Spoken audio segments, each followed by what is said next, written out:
Hello, and welcome to 100 Years of Insulin, a century of UCSF innovation shapes the future of diabetes treatment. I am John McCoy, Executive Director of Alumni Relations at the UCSF. Before we begin the program, please take note of a few housekeeping items. The webinar is being recorded. All microphones besides the panelists have been muted. To submit a question during the program, please utilize the Q&A box. Given the audience size, the panelists may not have the chance to answer all questions. Now, we'll start today's presentation with a brief video. I'm incredibly hopeful about what's going to happen in type 1 diabetes because we are finally getting to the point of reprogramming the immune system. UCSF, with myself, have been an important part of various clinical research networks to try and solve the problem of type 1 diabetes. The top of that number of agents is really the responses to teplizumab. The results of that trial were very dramatic in delaying the progression to type 1. We have conducted a number of other prevention trials over the past few decades. This is the first one that's worked. The approval of anti-CD3, I think, would be a game changer for the field of type 1 diabetes. I first heard about the trial through my endocrinologist. Given the fact that my diabetes was in its honeymoon stage, it made me like a perfect candidate. My older brother was diagnosed with type 1 diabetes around the same age as me. His experience was a lot more severe than mine.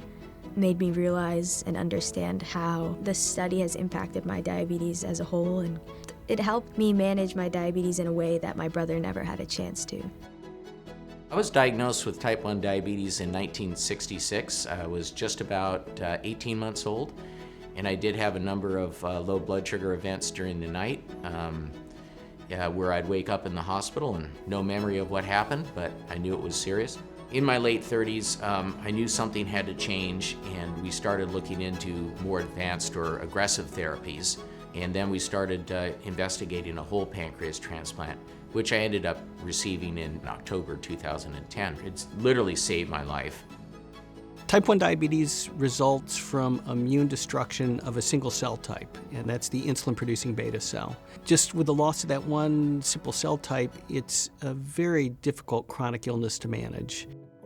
So the UCSF Diabetes Center has now been around for about 22 years. I think that there really have been two big components to our contribution to type 1 diabetes. One is the immune system problem. So Dr. Bluestone's lab has championed trying to reprogram the immune system in a way that we can get the immune system not to attack the insulin-producing cells, but leave the good parts of the immune system behind.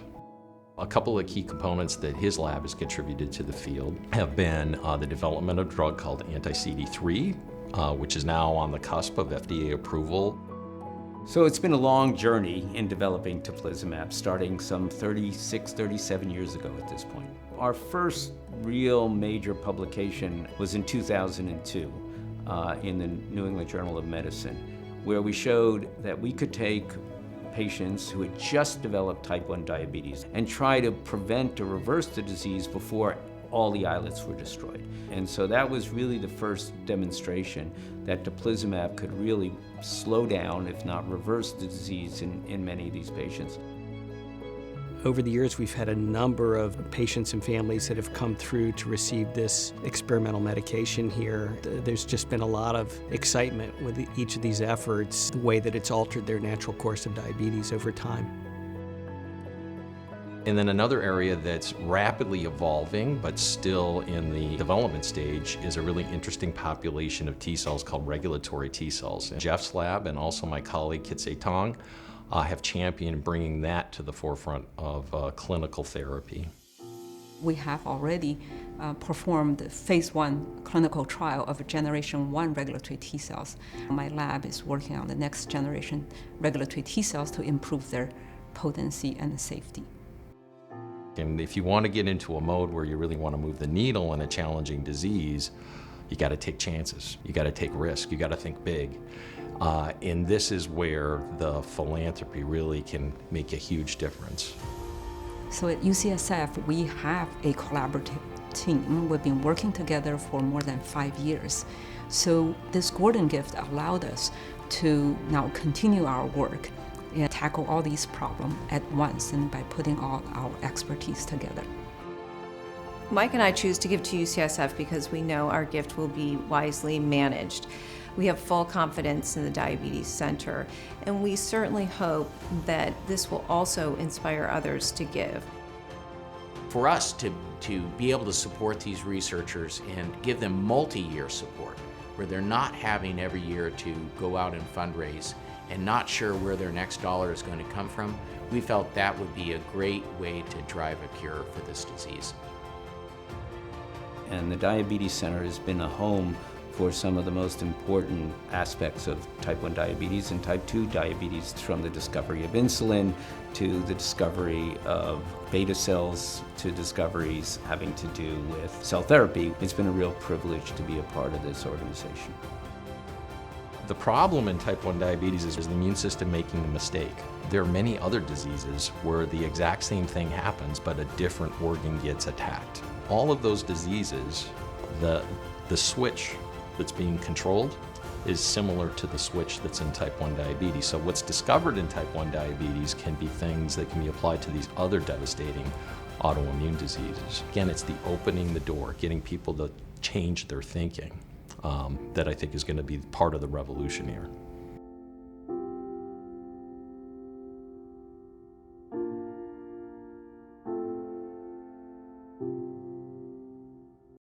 Now I am pleased to introduce Dr. Suneil Koliwad. Dr. Koliwad completed the Diabetes Endocrinology and Metabolism Fellowship at UCSF in 2006. Now an established endocrinologist, his lab focuses on the intersection of nutrition, inflammation, and metabolic tissue function in the context of normal physiology and diseases such as obesity, diabetes, fatty liver disease, and in the course of aging. Welcome, Dr. Koliwad. The virtual podium is yours. Thanks very much, John. And thanks to all of you in our virtual audience for joining us. We're super happy to host this event where we start off by recognizing the 100th anniversary of the discovery of one of the most groundbreaking molecules in the history of medicine, insulin, as well as the 20th anniversary of our Diabetes Center, and engage in a discussion, hopefully including questions that you've posed with respect to where we go from here.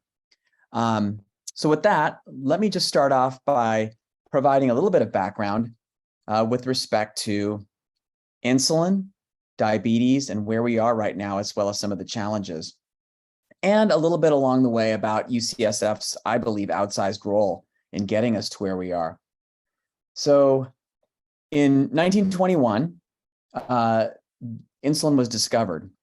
It was a long process that resulted from a number of failures and wrong turns and close calls, but not quite getting to the promised land, until Banting and Best finally did a series of fundamental experiments that led us to actually understanding the secreted factor present in the pancreas that we now know as insulin. And the first patient was treated with this extracted insulin in 1922. And so this is indeed the 100th anniversary of the first patient having been treated with insulin. And of course, as you might imagine, the discovery of insulin and the ability to treat patients with type 1 diabetes, which had previously and forever before been inexorably fatal condition with perhaps marginal treatment-related delays in that fatality. It was a very sad disease. And it went from that to one that has since then been inherently manageable, at least technically speaking. And that fundamental sea change has provided absolutely a path forward and vitality, and not just life, but incredible productivity and everything else that we now know as the management of type 1 patients with type 1 diabetes. And from that point until now, UCSF has actually had a lot to do with all of the subsequent advancements that have come along the way since 1922.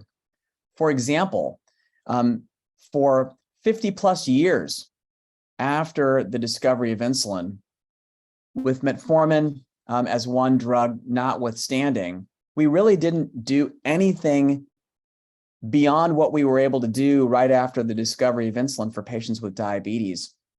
The issues fundamentally coming from extracted insulin of bovine origin were always vexing, and it seemed impossible to overcome until the advent of molecular biology and the molecular biology revolution and gene cloning led investigators at UCSF to think about how we might actually clone human insulin.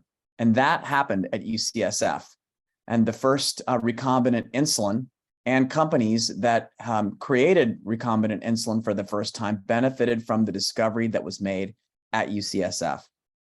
In addition, we have, as part of standard practice in thinking about how people manage their blood glucose, an understanding of the phasic physiology of insulin secretion, and the idea that insulin secretion is matched to specific phases of digestion, the cephalic and the enteric, and subsequent phases of digestion and nutrient processing. That phasic response of how insulin is produced also was discovered at UCSF by Jerry Grodsky and colleagues. And that is a bedrock principle that to this day, whether we use technology to manage insulin in the context of pumps, or people use basal bolus techniques manually, we try to understand the fact that the pancreas makes insulin in a phased response to guide a more physiological approach to how we give insulin to people. Beyond that, the GAD65 autoantibody that is the most longstanding mainstay autoantibody that we use to diagnose type 1 diabetes. That autoantibody was discovered by Stein and Bekeskoff at UCSF. If we take these discoveries out further, Mike German, who's still a faculty member at UCSF doing amazing work, has been responsible, as well as others at UCSF over the last 30 years, in discovering many of the genes responsible for pancreas development.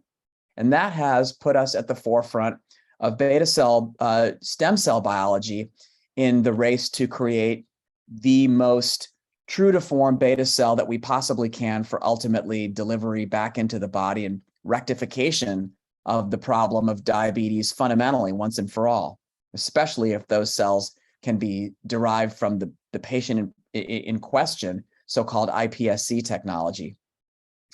And cutting to the current period, as was mentioned in the video, understanding the autoimmune nature of type 1 diabetes and the cells that are involved in mediating the inflammatory response that is produced in the setting of that autoimmunity led to the development of anti-CD3, which is now right on the cusp of FDA approval. And when it is approved, will be the first treatment for autoimmune or type 1 diabetes since the discovery of insulin 100 years ago. And again, that work was done primarily at UCSF, including the pivotal trials. And then beyond that, Treg therapy, as was mentioned in the video, for mitigation of type 1 diabetes is also now being trialed at UCSF. So if we take all that history and say, well, wow, that's a ton of discovery, diabetes is pretty much where we want it to be, the answer would be, well, no, it's not. And it's not because of a lot of obstacles that not only plague individuals with type 1 diabetes, but the much larger population of individuals with and at risk for type 2 diabetes. And we'd like to spend the rest of our time together discussing some of those obstacles and how amazingly UCSF is, in my view, at the center of helping us overcome this next set of obstacles as well. And I believe that the next 10 years, much less the next 100 years, will see us overcome substantially obstacles that are in the way of us getting down to the brass tacks of reversing the epidemic of type 2 diabetes. And so with that, I'd like to introduce today's panel. First off, let me introduce Dr. Sarah Kim, who is director of our Diabetes Teaching Center, as well as the diabetes practice and the pediatric and adolescent obesity clinic at the Zuckerberg San Francisco General Hospital. Sarah completed an advanced diabetes fellowship at UCSF in 2011. She's a clinician educator with a particular interest in diabetes and obesity. And as I said, her clinical work has focused not only on adult diabetes, but also adult and the transition from pediatric to adult obesity and diabetes. And she brings all of that to bear in her work in directing our teaching center. Hi, Sarah. Hi, thanks for inviting me. Absolutely. Our second speaker is Aaron Neinstein. Aaron Neinstein did his internal medicine residency and his endocrinology fellowship at UCSF. And he's currently vice president of digital health for UCSF Health, an associate professor in the UCSF Division of Endocrinology, our division, and a senior director of the UCSF Center for Digital Health Innovation. He's also co-founder of Tidepool, which is one of the preeminent open source software platforms to empower people to take care of their own customized approaches to type 1 diabetes management. Look forward to hearing Aaron's commentary on clinical informatics and the immense promise that clinical informatics and data science hold with respect to diabetes management. Welcome, Aaron. Thanks, Suneil. Great to be here. Wonderful. And for our third speaker of the night is Carolina Noya. And Carolina is a advanced practice nurse in the School of Nursing at UCSF. She received both her FNP in 2000 and her PhD degree in 2017 from UCSF. She's the director of the Diabetes Specialty Program for Nursing at UCSF, and she serves as an advanced practice nurse, psychologist, and clinical researcher, as well as a professor focusing on closing health services gaps to make diabetes management optimally accessible and to provide quality treatment for people with diabetes who come from primarily vulnerable and underserved communities. We're really happy to have Carolina here as well. Thanks for joining, Carolina. It's good to be here. Wonderful. So with this in mind, let me get to some questions that were already pre-populated to us prior to starting this session. And maybe I can get some interactive input from you all. And as we go through this conversation, hopefully folks will ask additional questions. And if time permits, we'll be able to get to those as well. So the first question that was posed to us is really, I think, on everybody's mind these days, and the popular media has taken hold of this, and I think it's captivating to think about. But the question is, what are some of the best preventive strategies that you've seen in the context of diabetes? They can involve technology, food and diet, as well as exercise. And starting off with technology, I think that one of the things that characterizes the way people are trying to prevent diabetes most right now, especially perhaps in the Bay Area with all of our tech-savvy people, is the use of specific technologies, including wearables and communication tools in this preventative space. And Aaron, I think this is a perfect question for you to at least opine a little bit on and maybe provide us some guidance towards. And I'm really happy to hear your thoughts on technology and diabetes prevention. Thanks, Suneil. So as the technology guy here, I'll say something that might be surprising, which is technology cannot prevent diabetes. However, I think there are some really powerful places where technology can serve as an enabler for things that we know can help prevent diabetes. And so I'll give a couple examples of that. So one example, of course, is the Diabetes Prevention Program, which we know is a very effective program, a combination of education around lifestyle changes, delivered as structured educational programs. And we know that it works to prevent progression from prediabetes to diabetes. Where technology comes into play is that the DPP is not accessible to everyone. There are many people who live in places where there may not be an in-person DPP available. And of course, as we know, probably everyone who's on this Zoom tonight, which would have been an in-person session, what technology allows us to do is create human connections through technology as a channel. So this isn't an app that replaces DPP. It really is, how do we use technology like the one we're on now as a way to make DPP more accessible to more people more easily. So that's one important channel through which I think technology is going to make a big difference in terms of diabetes prevention. The second, Suneil started talking about technology like continuous glucose monitoring.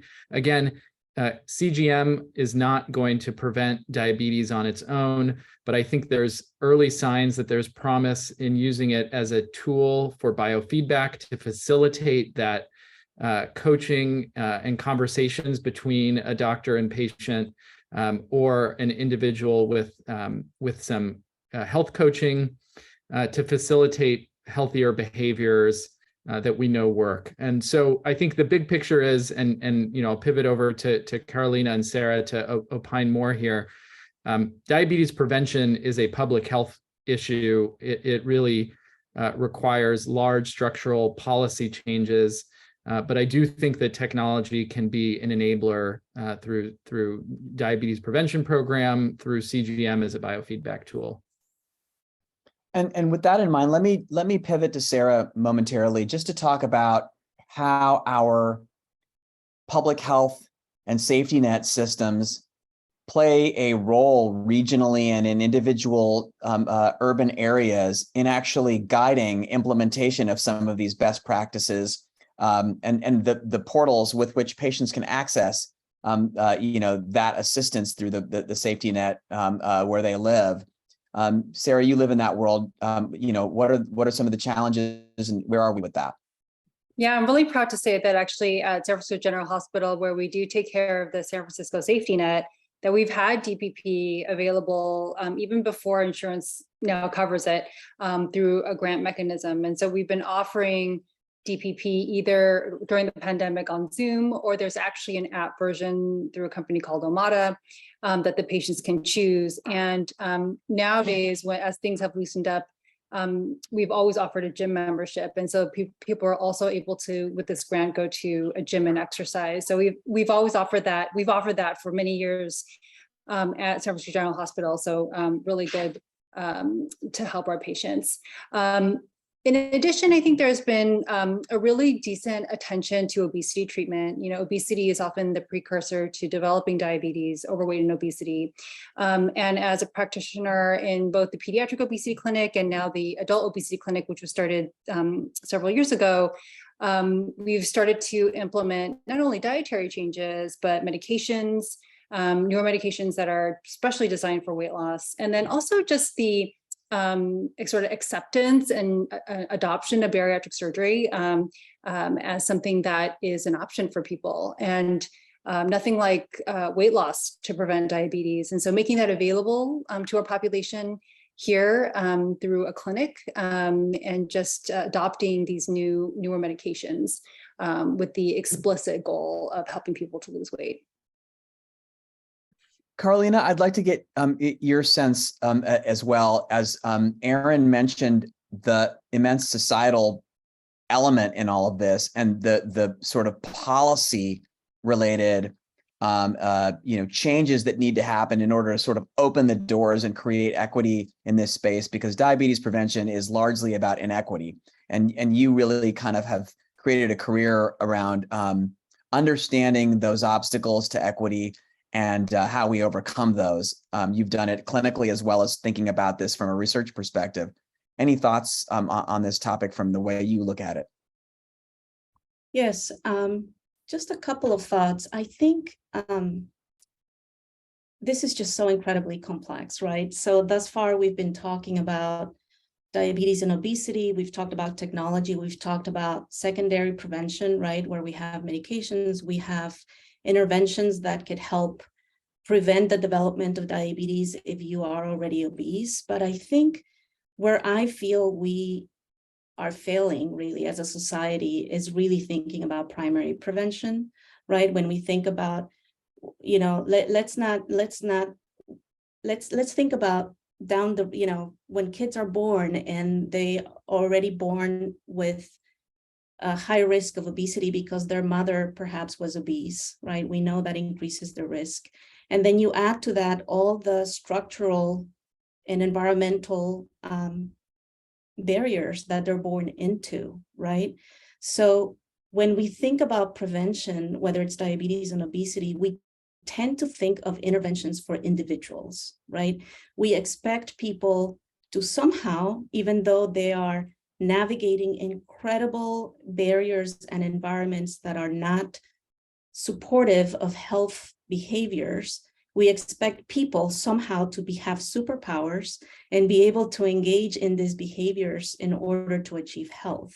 So where I feel we're failing as a society is taking responsibility for questioning. And I would invite all of you to question the status quo and to imagine a society where it's no longer acceptable or normative that, you know, some folks work full time and don't have a living wage, right? Where children are going to sleep hungry. And we know food insecurity and hunger is correlated with obesity. In fact, if you map the obesity epidemic or the type 2 diabetes epidemic, if you do a geomapping and you superimpose a geomapping of food insecurity, they're a mirror of each other, right?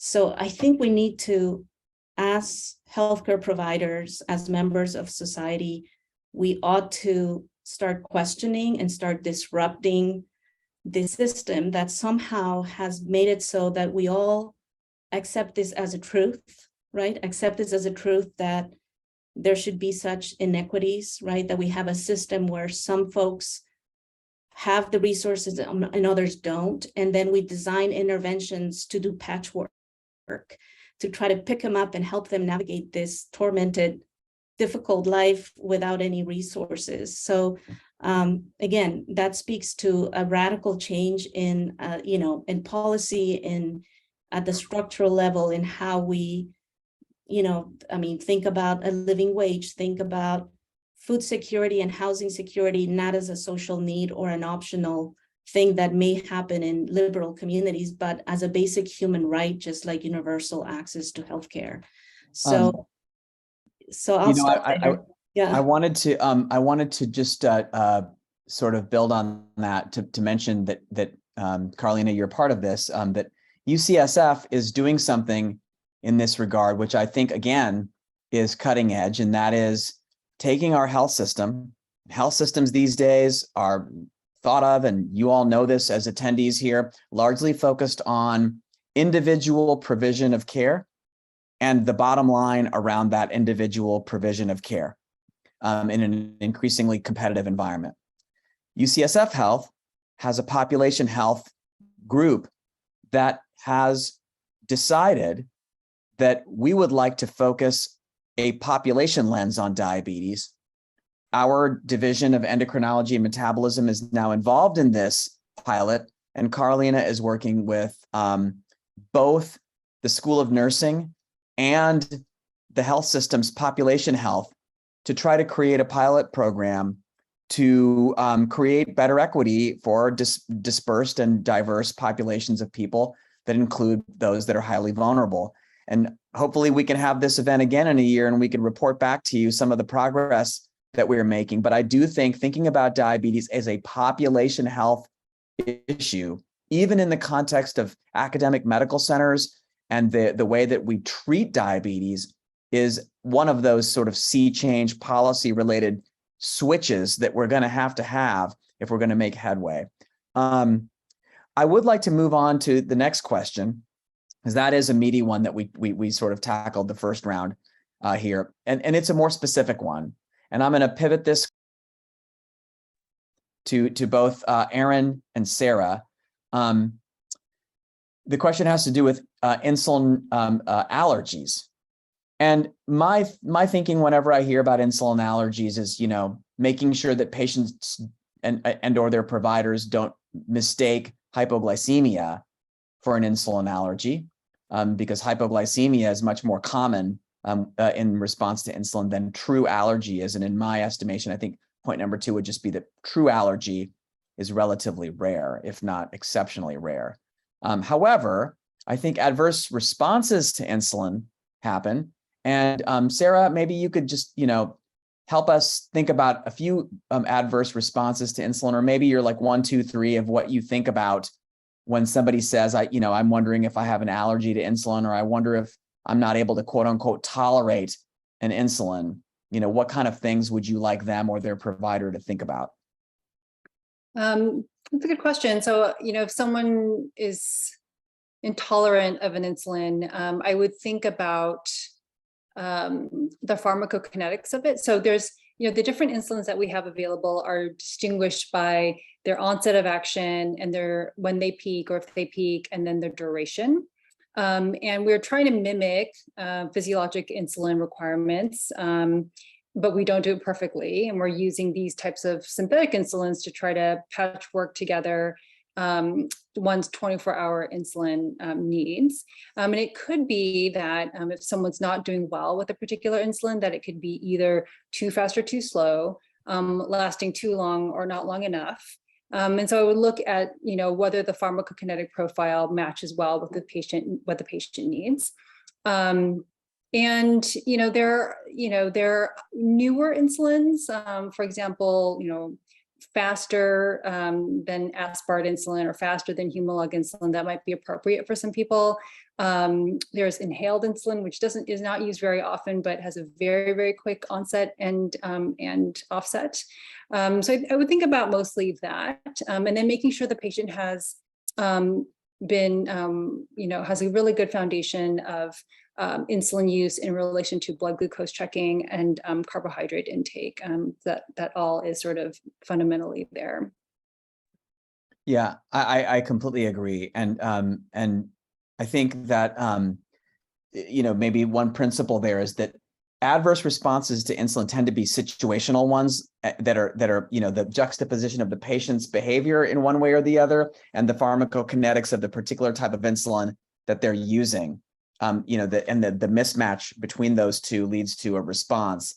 But and Aaron, let me know if you have any thoughts on this too. I think, however, we would probably all agree that the number of times when you've seen actual true atopic reaction and allergy to insulin would be, like these are like a couple of times in a career sort of occurrence rate, right?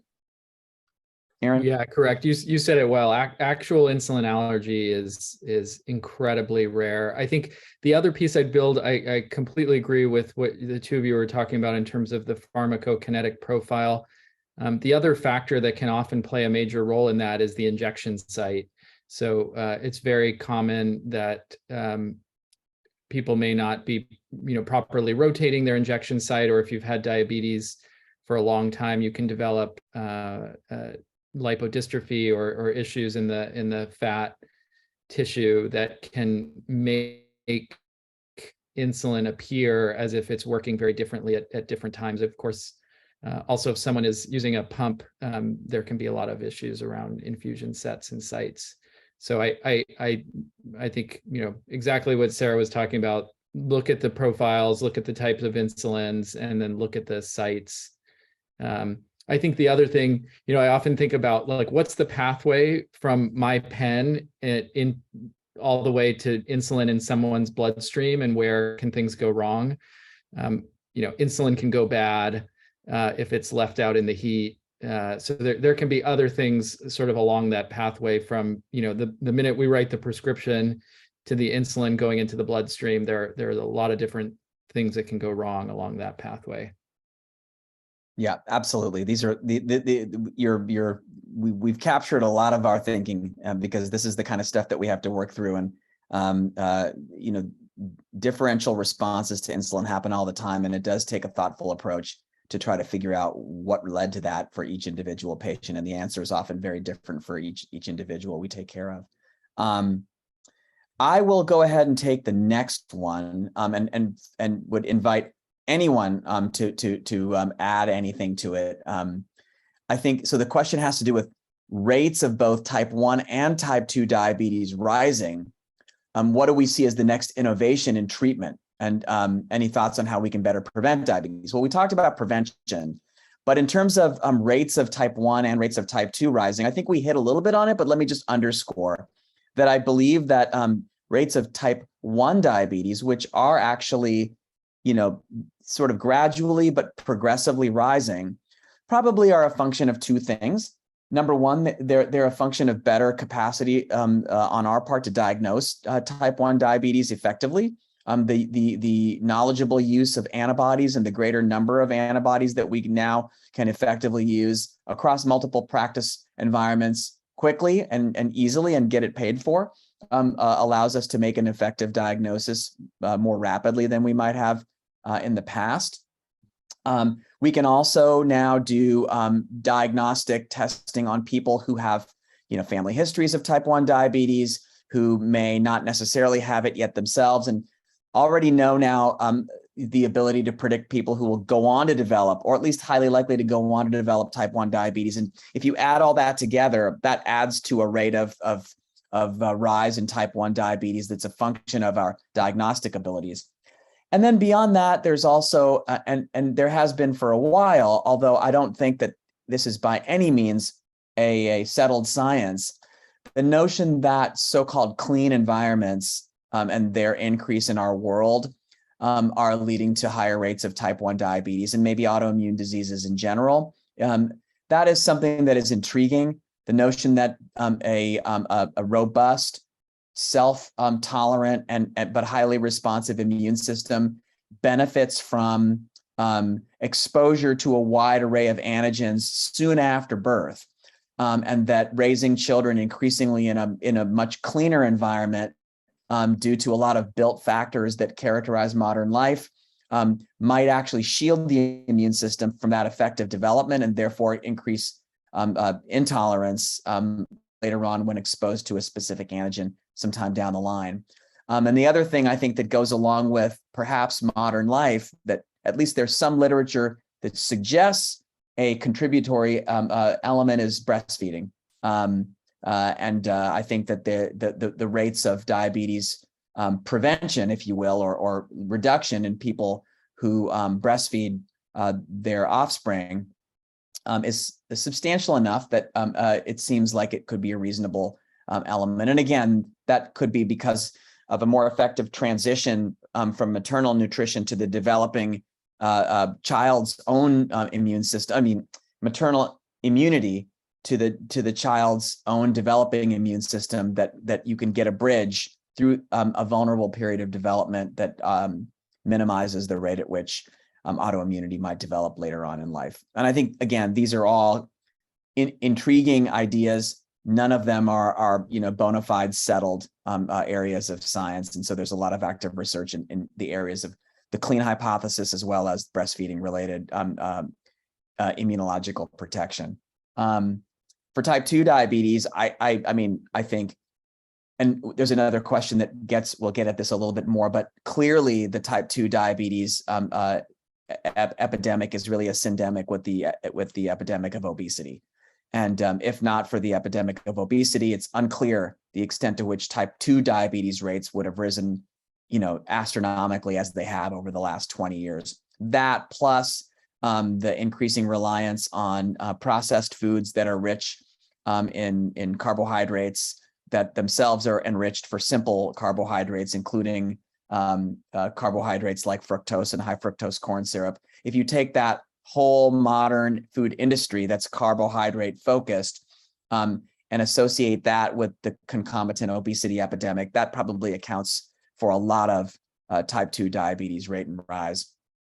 So I think that's probably as simple an answer as I could give about type 2. Anything else to add from the group on that one? It does dovetail into one other question, and maybe we can keep this one short, so we can get to them all if that's possible. But there was a question about updates on the understanding how the compartment storage of fat affects diabetes risk, and that is an area that my lab does research in. And I think that the obesity epidemic is uncovered this biological factor, which we might not know so much about if there wasn't so much obesity.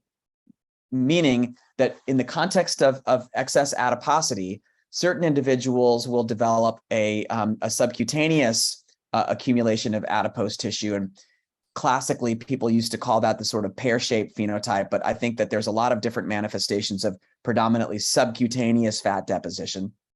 And others will go on to develop what classically used to be called the apple-shaped phenotype, which is a much more centralized intra-abdominal form of obesity in which the fat deposits around the organs deep within the belly. And we now know that the second type, the visceral or intra-abdominal pattern of fat deposition is much more deleterious from a cardiometabolic standpoint than is subcutaneous fat deposition. In fact, there's a lot of data that would suggest that subcutaneous fat deposition, although it might have an impact on other disease risks, musculoskeletal problems, et cetera, that accompany increasing body weight, actually has no enhancing effect on risk for cardiometabolic consequences. And that's one reason why a lot of people think about now healthy versus unhealthy obesity as the moniker.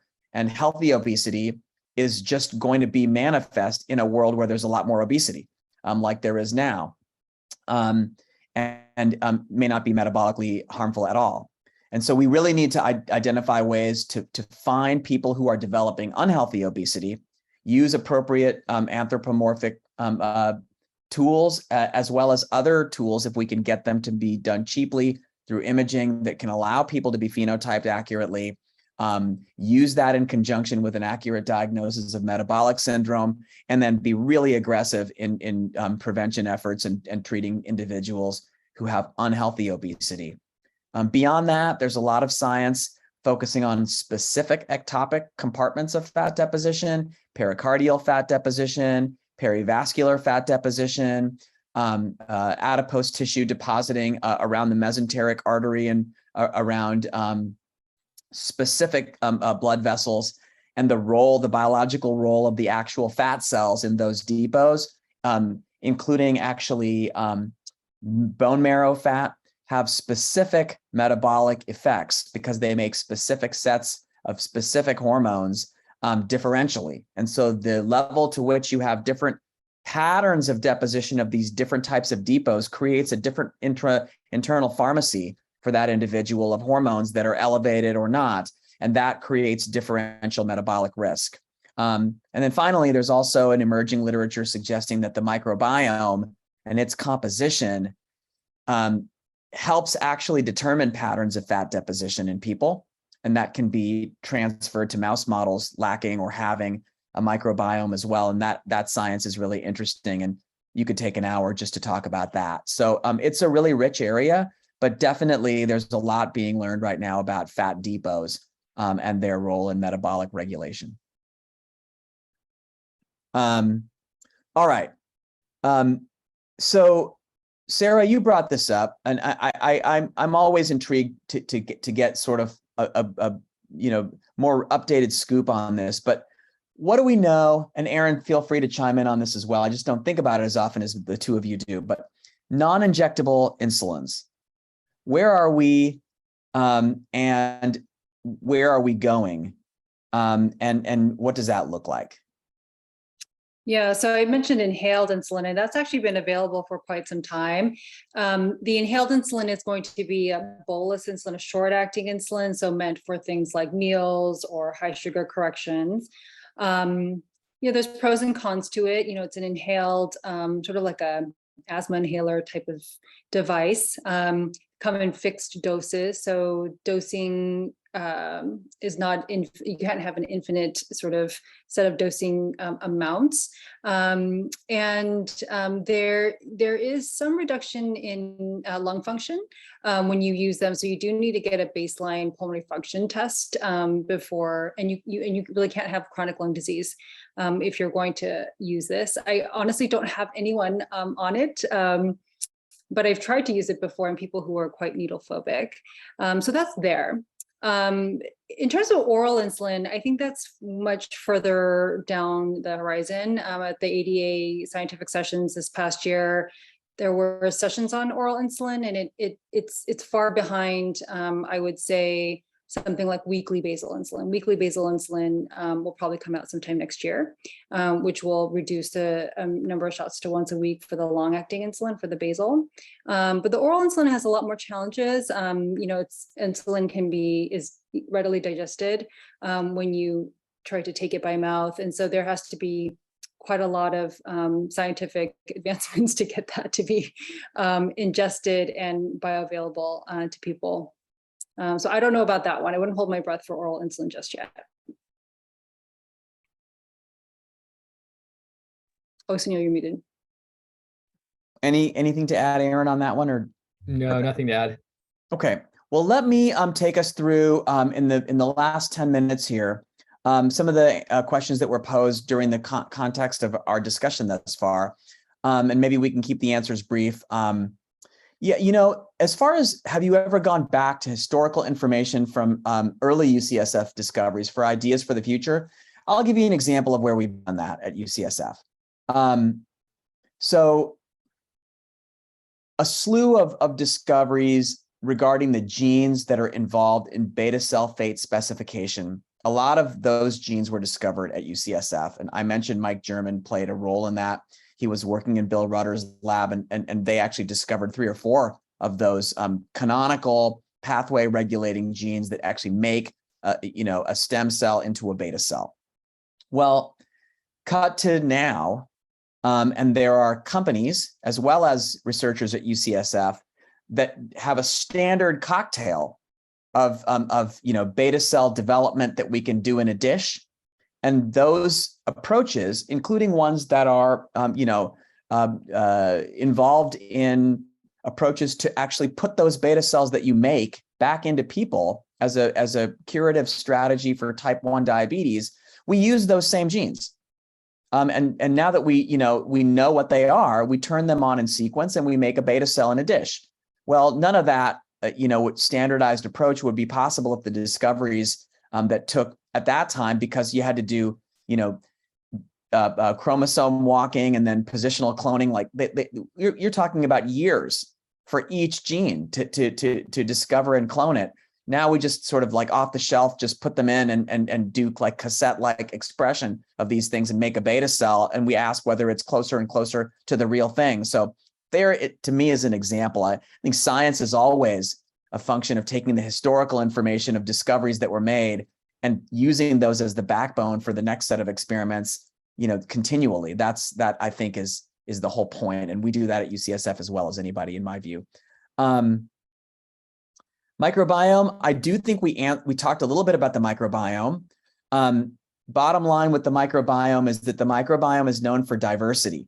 A specific amount of diversity is necessary for a metabolically healthy microbiome. And one of the hallmark features of the microbiomes of people with obesity, unhealthy obesity, and type 2 diabetes is a narrowing of that diversity and an overrepresentation of certain species within the microbiome, firmicutes and Bacteroides species, at the expense of Akkermansia and other species that are more commonly seen in people with diverse, healthy microbiomes. So one of the things, the holy grail of microbiome biology is how do you reestablish that healthy microbiome? So step 1 is to know what it is. Step 2 is to figure out like what can we do to actually recreate that. That's not such an easy thing to do. You can't just put the microbes back in and then they reestablish the way you were when you were 20 or something like that. It doesn't quite work that way. And so prebiotics and probiotics are now becoming, really the mainstay. But creating a prebiotic or probiotic that will do exactly something we want it to do, That we haven't gotten to yet. And that's what, several companies as well as researchers are specifically working on. So that's a huge area of science right now. The third question is for Dr. Noya. It has to do with specific steps that the UCSF Diabetes Center has taken to increase affordability to the average citizen of current and evolving advances. Maybe generally, how do we bring, from a policy standpoint, forward a world where people can actually afford the things that we say they need to manage their diabetes well? I know that that's tough, but if you could just sort of briefly give just a general concept around that. That is the hardest question of the night. It is a very hard question. No doubt about that. It goes back to policy, I think. We have to ensure that people have access to health insurance. And so one is access, right? One is people need to be insured, fully insured, so that, being referred to a place such as the Diabetes Center is an option. And the other one is as a healthcare system, whether it's UCSF or other healthcare systems, is growing those services. I find that no matter where you are, whether it's San Francisco or Santa Cruz, where I practiced for many years, is one of the issues that we have is that even when people have insurance or have the ability to access those services, we don't have enough of them. There's always limitations around how many patients we can serve. So it seems to me like as a system, we need to put more resources in education. I think we tend to pour resources in other areas of service, and not so much in patient education. So I would say, a commitment from the institution to grow, to provide access, and to grow those programs so that we have the bandwidth to serve all of the communities that we need to serve. Yeah, and I think Aaron, also brought up the point that that's what technology is supposed to enable, is that ability to amplify our capacity in ways that we cannot possibly do with just people, because we just can't hire enough.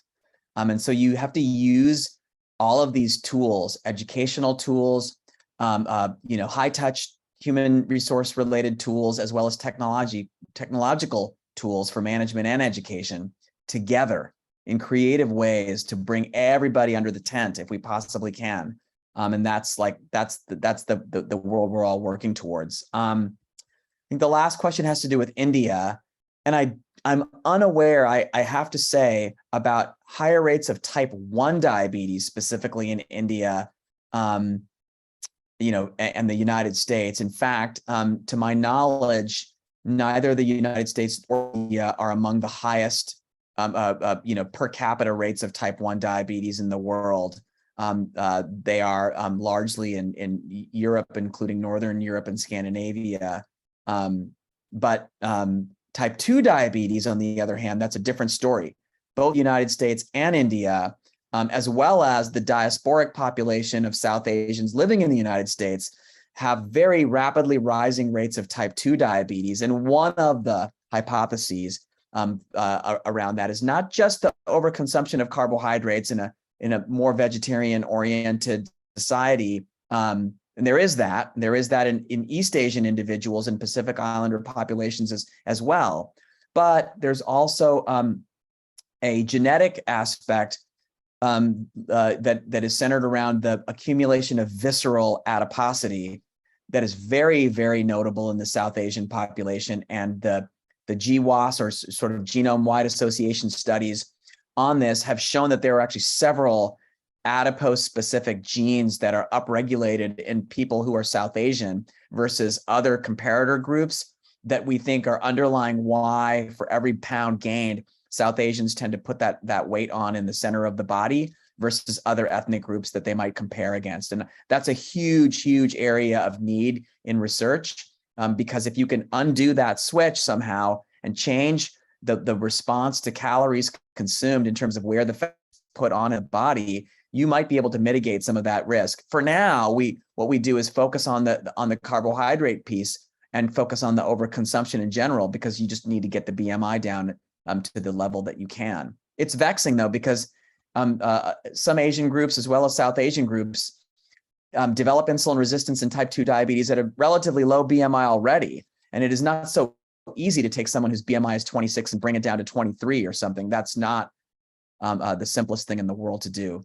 And so as we conclude, I think we hit a lot of the questions. I feel like we did a good job with that.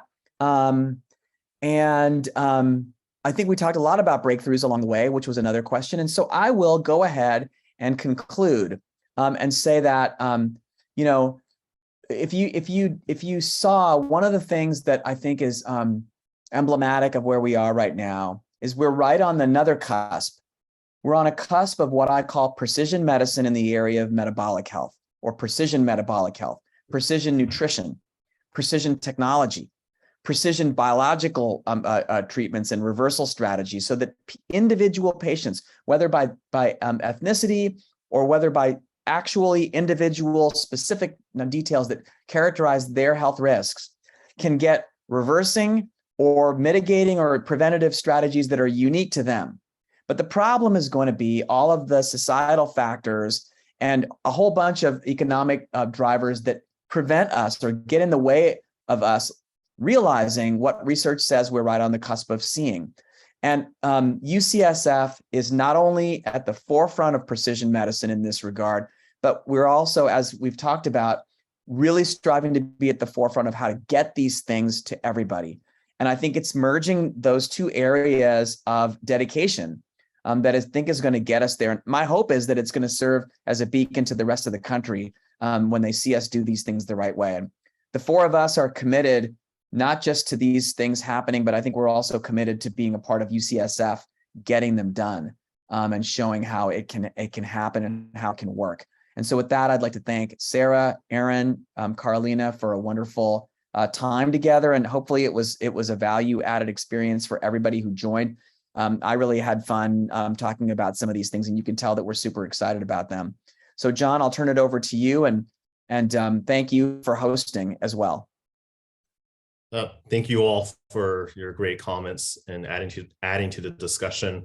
And thank you to the alums for your great questions. We're going to leave it here for this evening. Have a nice night.